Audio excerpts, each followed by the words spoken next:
The Plein Easton podcast is brought to you by the Avalon Foundation, enriching the lives of those on the Eastern Shore of Maryland through the arts. Visit avalonfoundation.org for details on events, performances, and educational programming offered throughout the year.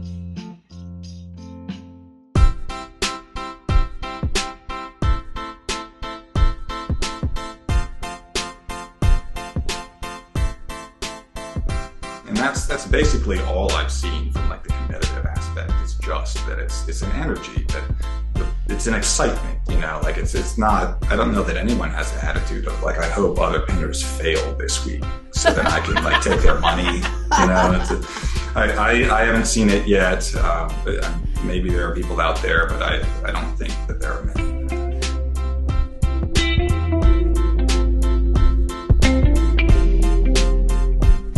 Welcome to the Plein Easton podcast. My name is Marie Nuttall, and I am here with my friend and colleague, Jess Bellis. And today we spent some time talking to Plein Easton's 2025 Grand Prize winner, Martin Geiger. I know, it was so fun. It was more fun than I thought. And here's why. Like, I think out of all of our Grand Prize winners, I had spoken to Martin the least. This is probably true. And in his defense, he is one of the newer artists to come to us. Totally. So this is a great opportunity to learn more about him. And he's such a soulful person. Like, it feels like you're in the presence of something great. Please enjoy our interview with Martin Geiger, and we'll see you again next month with more exciting news and conversations from your friends at Plein Easton.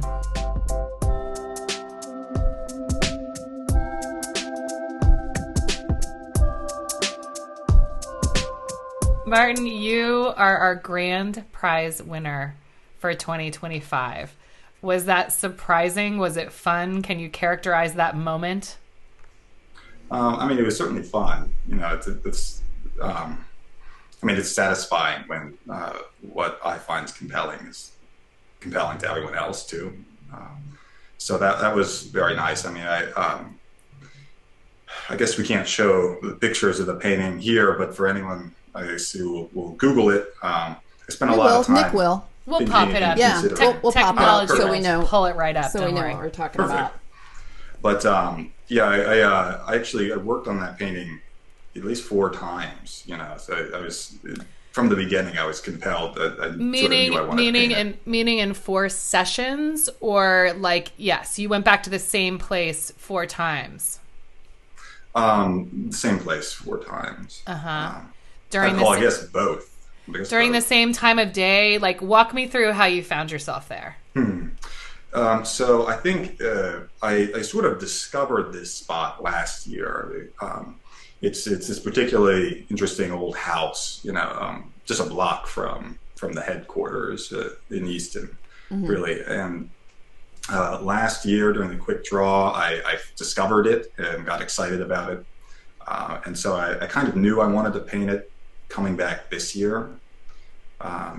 So then I sort of took a day, or I think about a day, to sort of scout out the location, see what it looked like in the morning versus the afternoon. And pretty quickly I realized I wanted to paint it. I got my time. I think it was about 2 p.m. when I would go there. Really in the heat of the day where you could be the most miserable? Was that the idea? I like that time of day oftentimes. And so it's generally hot when the weather is hot. When you were walking around and looking at it and deciding, were you sketching or were you just using your eye and thinking about your composition? That's a good question. I think I began pretty much by just sort of wandering around and looking. So at the very outset of sort of finding a painting or finding a painting location is always very intuitive for me. But especially if I do get excited, like I did with this, I will then do a handful of sketches or pencil drawings or thumbnails, just to explore sort of what either things that I know I might struggle with, or just things I'm excited about that I want to flesh out before I pull out the paints. Because this grand prize winning painting is a fairly large painting as it relates to sort of a common misconception that most plein air paintings are small. So when you're kind of committing to go big, you got to kind of know what you're going to do, right? Now, I don't actually consider that painting terribly large for me. I guess it's medium size, but given the time constraints, that's true. I do kind of need to go for what I can't wait around for it to finish itself. Right. And so that's one thing about the drawings at the beginning, actually, that I was excited about, because I enjoy doing the sort of preparatory drawing work before paintings. That they oftentimes turn out better that way. But usually with plein air events, I just get impatient and say, I'm just going to start, something like that. But this time I was like, no, I'm going to do the proper work, even if it means an afternoon of just drawing. And it worked out. I was going to say that paid off. Huh? Yeah. So it was just another reinforcement for me of doing my homework. When you were finished, did you say to yourself, this is a really good painting? Did you know? That's boss. It's okay if the answer is no, but sometimes artists are like, I knew that I knocked it out of the park. Like for me, this was a really solid painting. I mean, obviously you thought it was worthy enough to take one of your competition slots, so you didn't think you weren't disappointed in it, or you would not have chosen it as one of your competition paintings. But did it speak to you, or just kind of you felt satisfied enough? Yeah, I mean, I think generally I know when it's at least pretty good, when I've given it my best shot, and it hasn't fallen apart, and so that I can identify pretty well. But I think oftentimes when I'm excited about a painting, it sort of continues indefinitely into the future. So like even when I turned it in, I was still thinking like it would be nice to bring it out again, or to look at it. Like it feels like there's more that the scene or the painting can give, and I'm not sure if that's the same intuition, or I'm just getting kind of manic about it. But usually I feel that way when I'm with paintings I've worked on for a while that turn out pretty well. So I guess that's the best I've got for that one. That's like a familiar feeling that you get about the painting or the process. Yeah. Nice. Yeah, I'm not sure what it means, but that's oftentimes how I feel about it. Yeah. Well, it lends to that intuitiveness. Yeah, in finding the spot, and the intuitiveness in a completed work, too. I'm somebody who really does like to start at the beginning. So, like, Martin, did you feel an artistic calling from when you were a child? Did you grow up always painting or sculpting or doing, or is it something that came later? Did you grow up in an artistic space or place? Like, talk to me about how were you made? What's your origin story? Yeah. So both of my parents are painters, and I think that's as close to the origin as you can get, I think, right off the bat. So they're both observation painters. So my mother paints more still lives. Now she did do landscapes, I think, at one point, but then my father paints a lot of interior spaces with figures in them. So Philip Geiger is my dad's name. Elizabeth Geiger is my mother's name, for anyone who's curious. Yeah. And so that from the outset just made it, I think, just accessible. Yeah.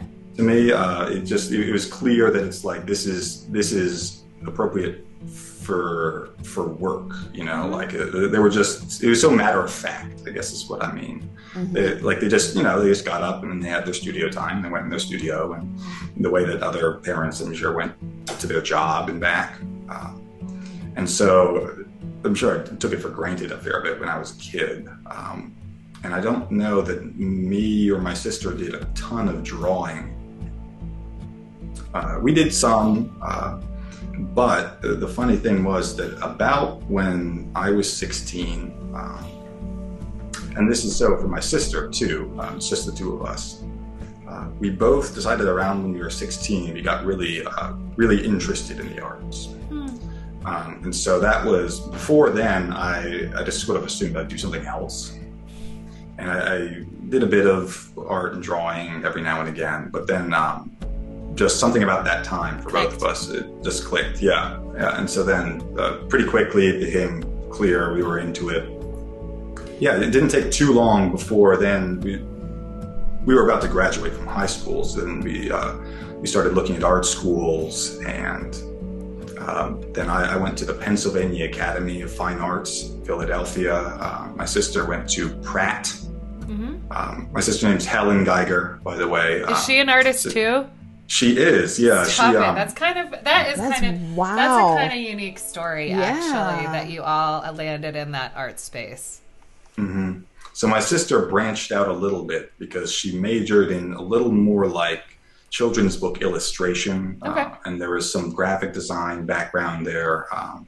For anyone who knows Pratt, that's sort of their wheelhouse. But it's so similar to what we do, especially children's book illustrations. There's no clear line between that and painting. So of course not. We all kind of share this visual language that we're interested in.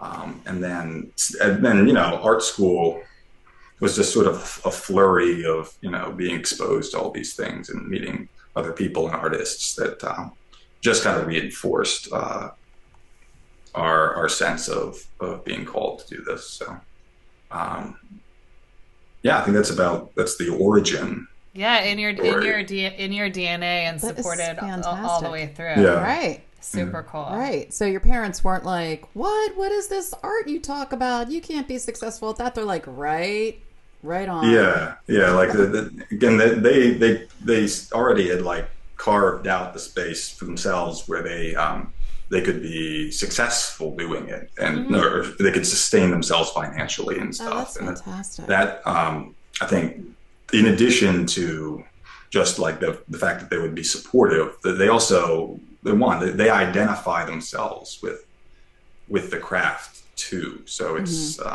almost like a family business, I guess. I don't know. Well, and I don't think you can discount that kind of exposure. Like, it's not just about the DNA. It's about, there are plenty of people who, as children, never get to lay their eyes on real fine art. They don't get to see it in real life. They may only get to see it in books. Right. To be immersed in a space where it's being created, where it's on your walls, where it's sort of, again, part of your daily life. I think it gets into you in a different way than not having that exposure at all. Yeah, I agree with that. That's a cool story. So you graduated from college, and then you were like, now what? You're like, I'm an artist. I've been an artist since birth, but now I'm an artist. And now what? Now what?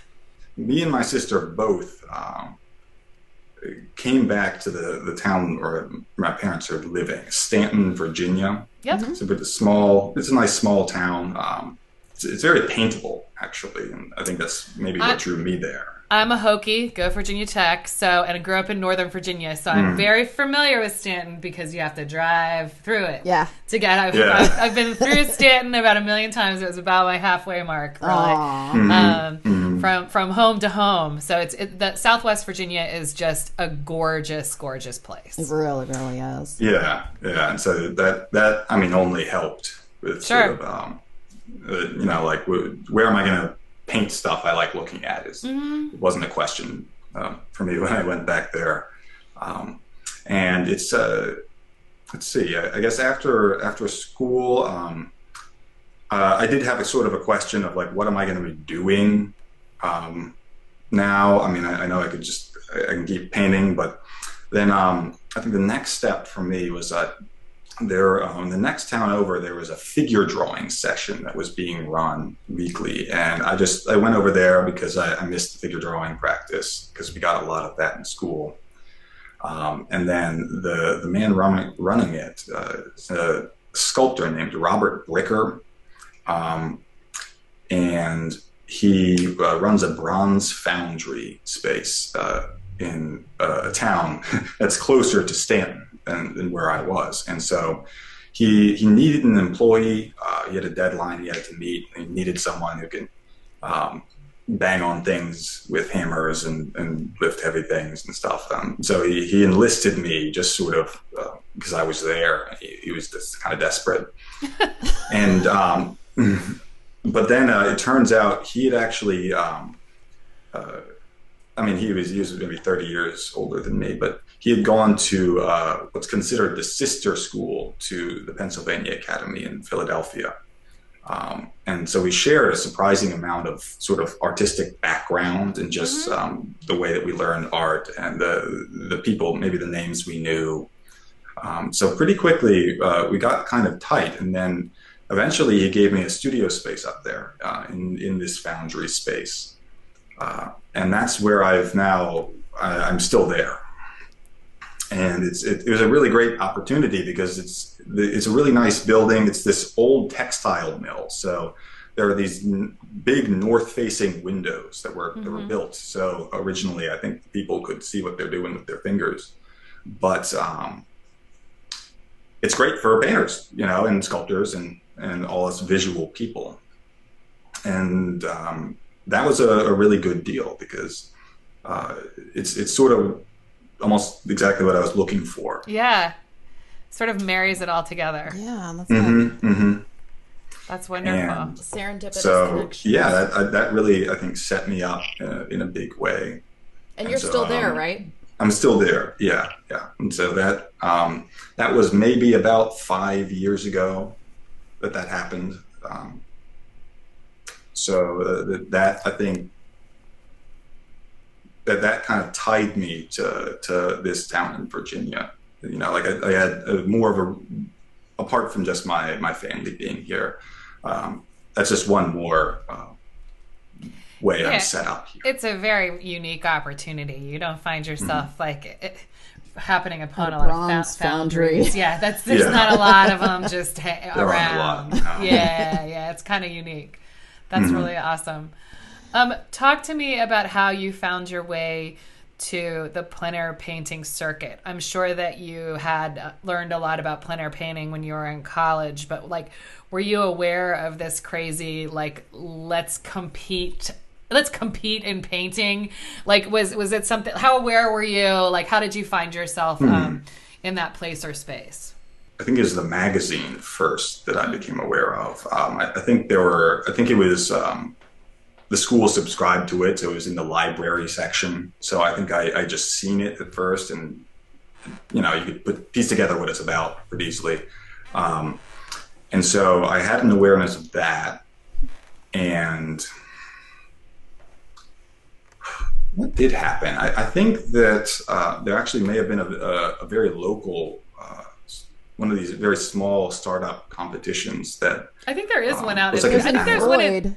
There's one in Floyd, Virginia. But there might even be one in Staunton or Harrisonburg. There was one. Yeah. And it died during COVID, but still, I had enough sort of exposure to know that these things were around. And then I can't remember. I think a year maybe after I went to school, I went to one that was very close by, and I did pretty well.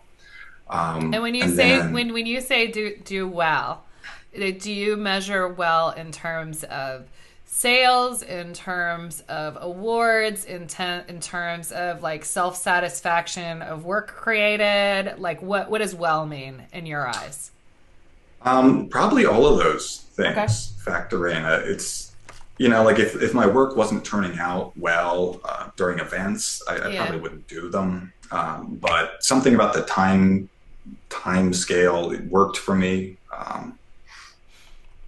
And then sales and awards always make it more lucrative. Correct. Too. So then that's always factored in. So I think all of those things were working out for me. I liked the work I was making, and other people seemed to like it too.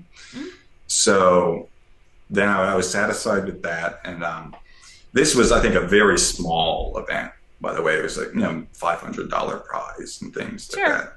But yeah, it was exciting, and it was enough to whet your appetite, pique your interest. Yeah. Sure. The other painters liked what I was doing, so then that's always very reassuring. So then a year or two after that, don't quote me on these dates, but I think it was a year or two after that I eventually, I did a couple more small events, and then I went to, I suppose this is my first sort of full-sized event, was in New Bern, North Carolina. Yep. Yeah. And the one that's still running today with Kitty Hammond. And then I went there, and I was still unsure whether this was something to pursue or not, but I figured I might as well give it a shot. And then they gave me a Best in Show award, and all the other painters were very supportive, and they really liked what I was doing. And I sold some paintings, and so then it made it seem like this was something that I could sustain doing. Mm-hmm. And I think that maybe that was 4 years ago. I'm still. It's okay. Something like that. Time is really hard for me to quantify too. So I'm like maybe that was yet last year, maybe that was like 7 years ago. It gets kind of mushy. So I can really identify with your struggle, but I like sort of the progression anyway. Your order of operation is correct. So the years don't it's wildly in the correct matter. Order. Yeah. And I think that was this New Bern event a couple of years ago was, I think, the thing that made me apply to many events the year after that, including Easton. That was, I think, the first year I came, I got the artist choice. Yeah. That was this was then, I think, 3 years ago. Yeah, I can confirm that timeline. That was 3 years ago. Okay. All right, good. And then the rest, I think, is just I just sort of continue to do the events and find success and meet new painters and on all the great stuff that happens at the events. So I think that's more or less the timeline for me with the plein air world.